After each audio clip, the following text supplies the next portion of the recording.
Good evening, everyone. I'm so glad to be with you again. It's not Tuesday, it's Wednesday.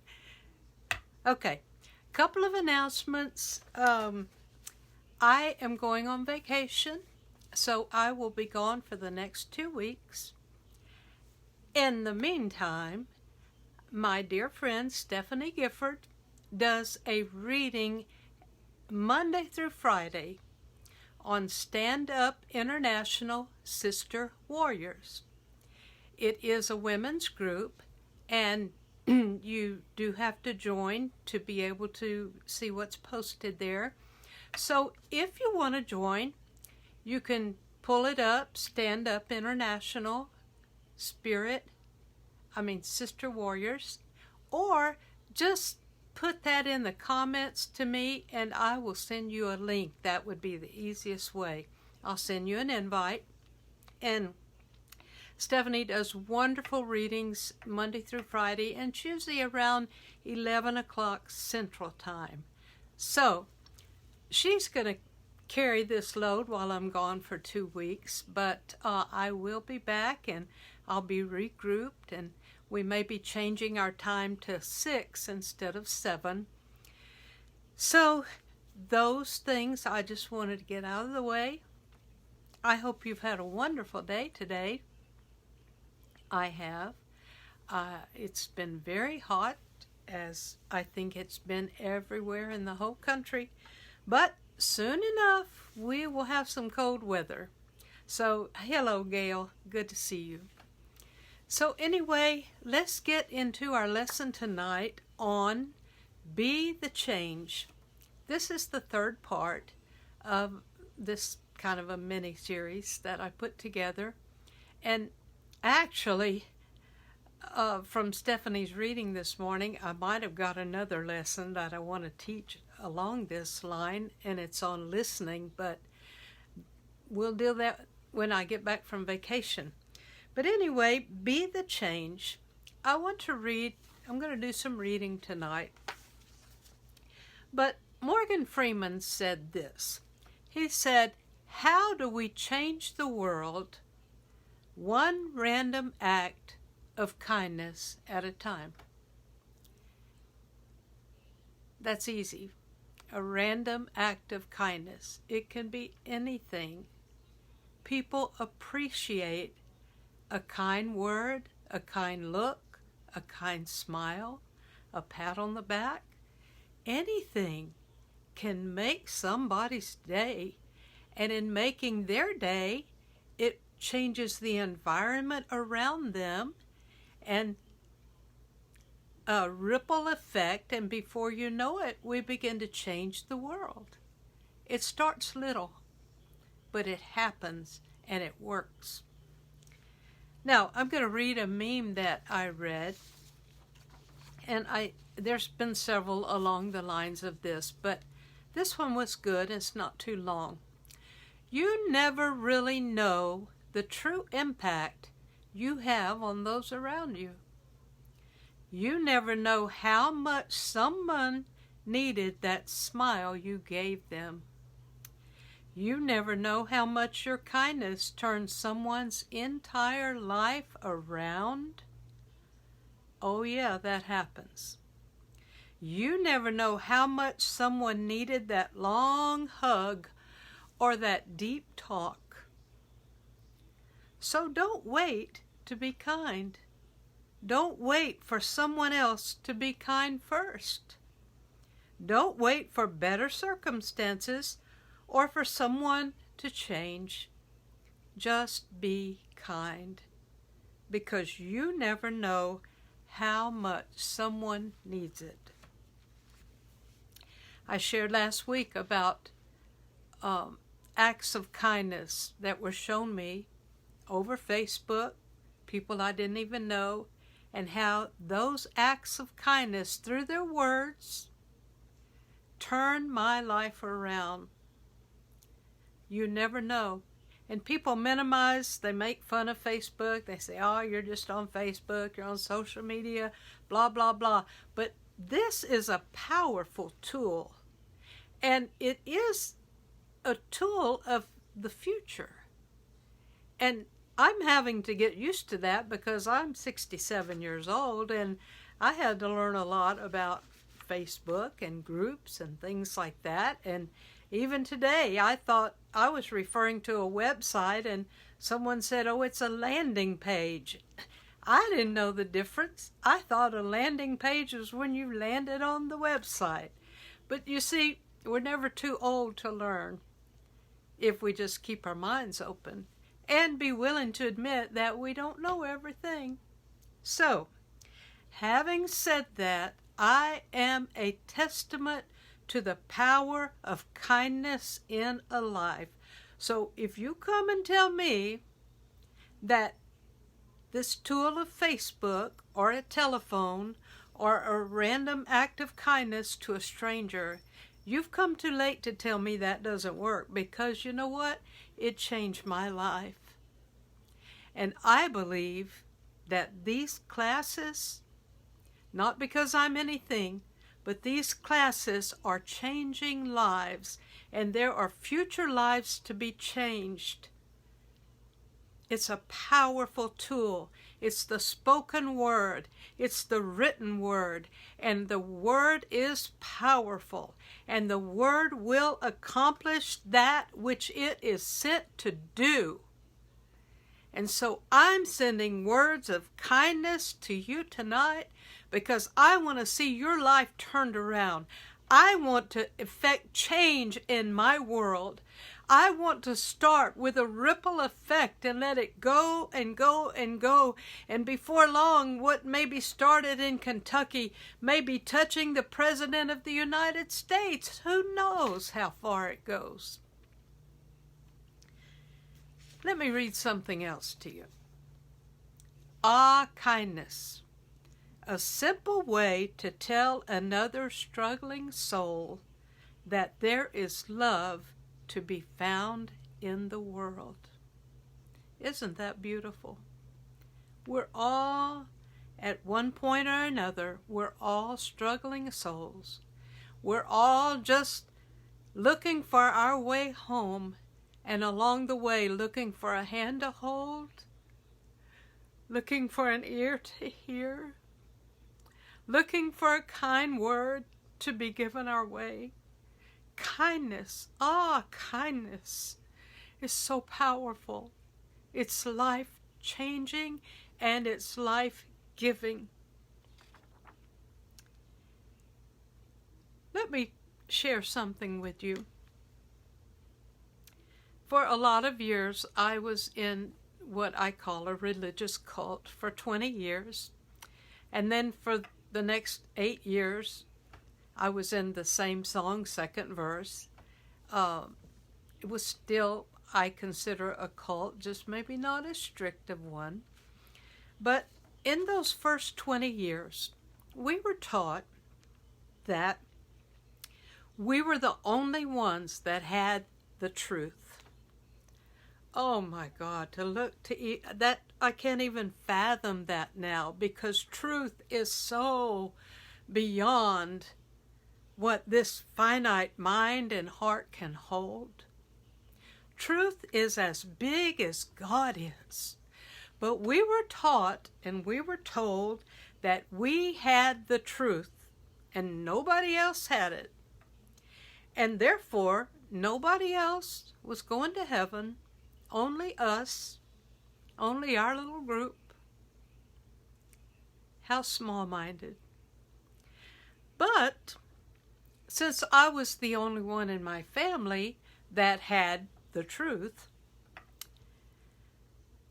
our times of Christmas, holidays, getting together, were pretty much frowned upon by the leaders of the church.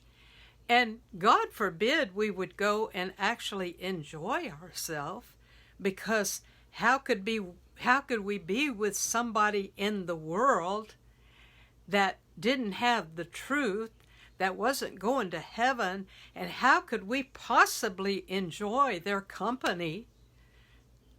Oh, and if you enjoyed it, you were just worldly along with them. So when you have that kind of mindset, and it happens in varying degrees all the time, when you have that mindset, it draws a division in between you and your family. Now, I have a sister that's 3 years older than me, and for 20 years, we hardly spoke. When we were together, I tolerated her because I was just doing my family duty, but I couldn't wait to get on to my people that had the truth so I could be the real me. Oh my God, I was so deceived. And so at the end of 20 years, when I finally broke free from that cult, I remember calling my sister one day, and on the phone, it was like talking to a total stranger. You know why? Because if we ignore something, we cannot expect it to grow. So for 20 years, I ignored her. Now let me just throw this in. Do you know what the root word, or do you know what one of the words that comes from ignore is? David, I bet you know. Ignore, ignorant. When we ignore some things, we become ignorant. And I was ignorant. And I don't say that lightly. I'm saying that from my heart. I was ignorant in my spirit. I was ignorant in my mindset.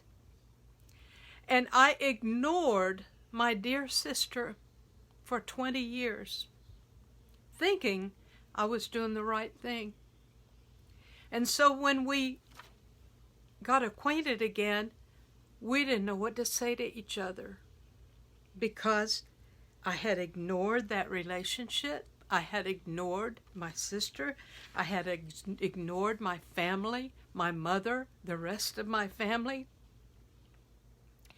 So in order to, well, I just say this. I felt really guilty and I felt bad because I thought, I don't know what to say to my sister, my own sister. I don't know how to talk to her. And if you find yourself in that place, relationships have to be built. They don't just come freely.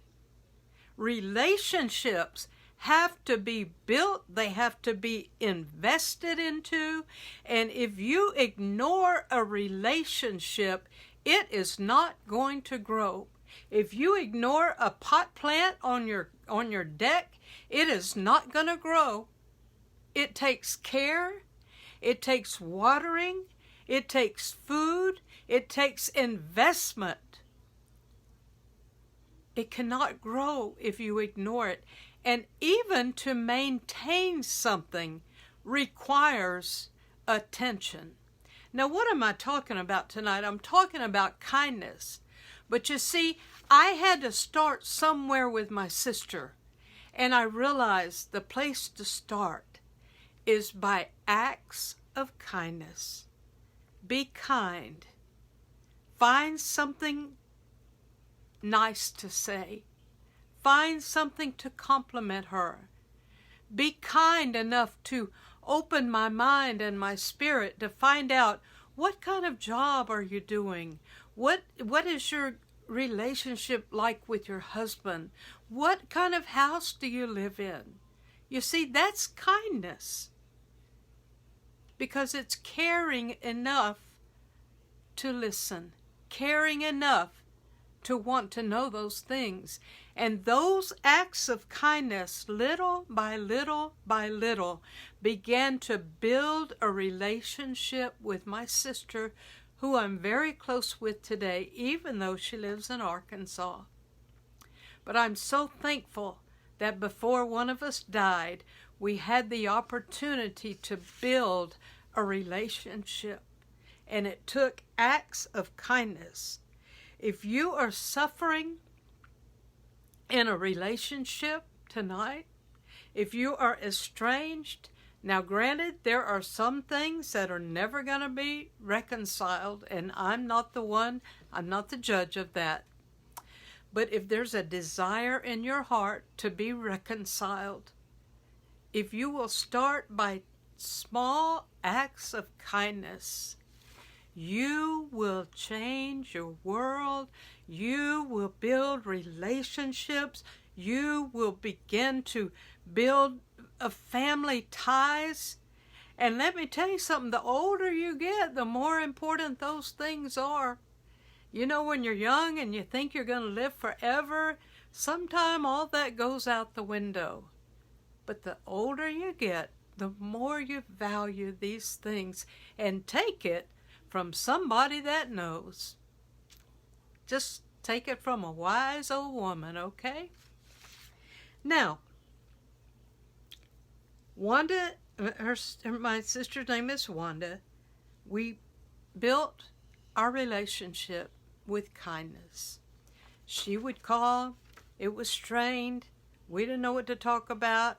She would ask me about my dogs or my relationships, and I would share, and before you know, we had things in common. But it was built on kindness. Now, I want to read something, and this is from the book that Stephanie reads from Monday through Friday that I told you about in the beginning here. It's a wonderful book by Mary Davis, and it's called Everyday Spirit. I'm going to get this where I can get this glare off of my glasses. So, this was from August the... Oh my God, I am on the wrong page. And you're going to have to bear with me because I'm going to have to go back and find it.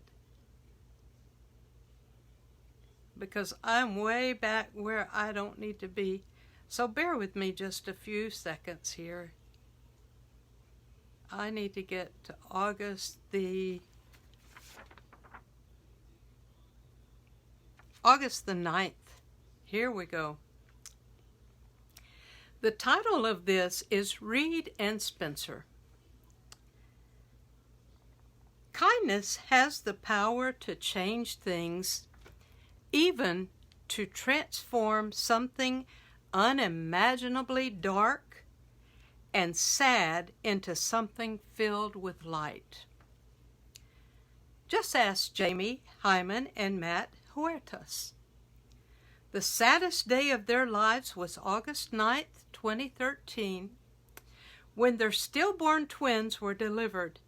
Powerful grief took over their formerly happy lives, and as the first anniversary approached, they got an idea to memorialize their boys. They asked their family and friends to mark the day by flowers, no, by other things that, you know, typically you would memorialize someone that has passed on, no. But they said memorialize them by an act of kindness. It could be anything. It could be buying coffee for coworkers, bringing toiletries to a homeless shelter, leaving a gift card under a stranger's windshield, spreading the word on social media. Their loved ones used #Reed and Spencer to share their various acts of kindness with Jamie and Matt.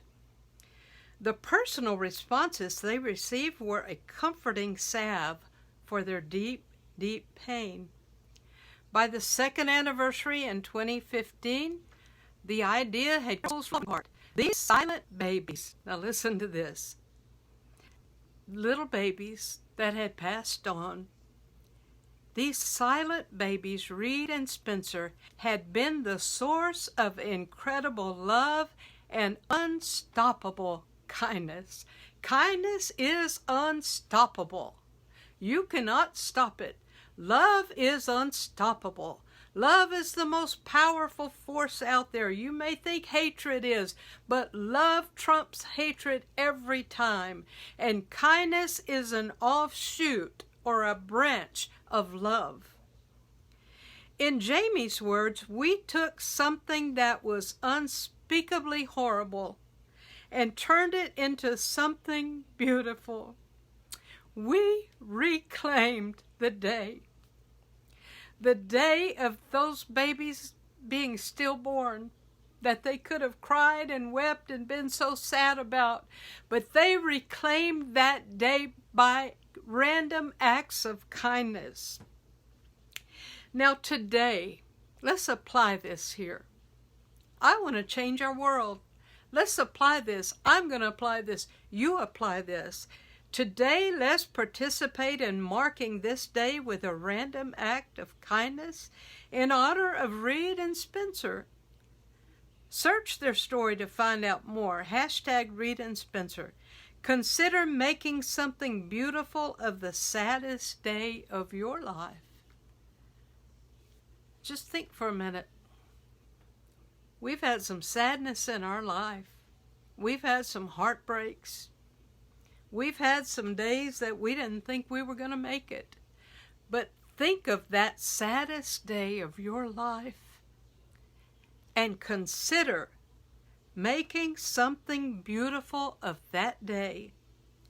Even if you are the only one that knows, reclaim your day with something special that lifts your heart and lights your path forward. We can reclaim our day. That day that was so sad. That day that, oh my God, the weight of the whole world crushed my heart. I remember that day. In fact, there were more than one, but one in particular. And I am going to reclaim that day by acts of kindness. And I don't have to tell anybody what I'm doing, but I know. And in so doing, I'm going to reclaim my day. And you can reclaim that saddest day of your life when your loved one walked out on you, when you lost that precious baby, when you lost that wonderful pet of yours, whatever it was, when you lost a job. I don't know what your saddest day was, but you can reclaim that day by an act of kindness. And now let me just add this one thing in closing. The scripture says, freely you have received, now freely give. These acts of kindness need to have no strings attached. Have you ever had someone in your life that you knew couldn't be trusted? You find them trying to give you something and immediately you think, what is this going to cost me? Because I know this person. There's always strings attached. But the kindness I'm talking about tonight has no strings attached. Whether anybody says thank you, whether anybody smiles back at me, I'm going to keep on smiling at them. I'm going to keep on loving them. I'm going to keep on giving what I have to give. Whether anybody appreciates it or not. Because I'm reclaiming my day. And you reclaim your day along with me. And with that, my friend, I am going to close. I'm going to see you back in 2 weeks. It's going to be 6 o'clock, but I'll make an announcement. And until then, tune in and listen to Stephanie. She's a wonderful reader. She's a wonderful woman with a heart as big, like we say, as big as Texas, but even bigger. So that's SUI, Stand Up International Sister Warriors, or just message me and I'll send you an invitation. So with that, I'm going to say good night and God bless you. May you have a wonderful, wonderful night tonight. Good night, and peace be unto you.